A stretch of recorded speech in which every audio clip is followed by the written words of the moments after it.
the first thing you need to do is lay out your line. After you've laid out your line, you can secure your piece in the bandsaw.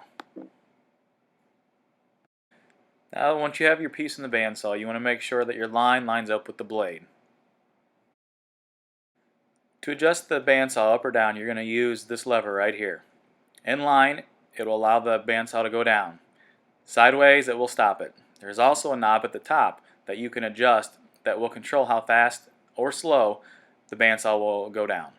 To secure your piece in the bandsaw, there are two levers. This is a quick adjustment lever. This is the fine adjustment lever.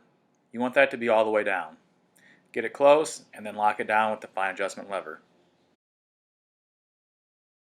These are the controls: emergency stop, start button, stop button, and coolant.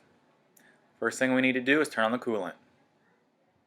Ensure that the coolant is flowing down to the blade for proper cut.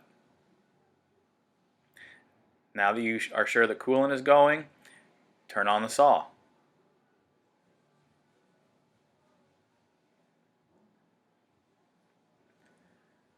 Now let's take a look at your adjustments. In order for the saw to go down, you need to adjust the hydraulic lever right here in line, and the saw will go down.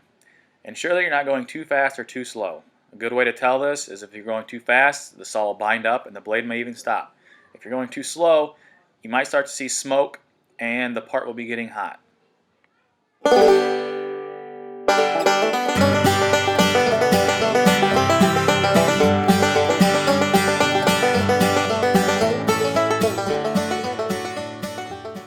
The horizontal bandsaw will stop automatically whenever it cuts through the piece. Wait for the horizontal bandsaw to stop, and then you can remove the stock. Remember to leave the horizontal bandsaw in the up position.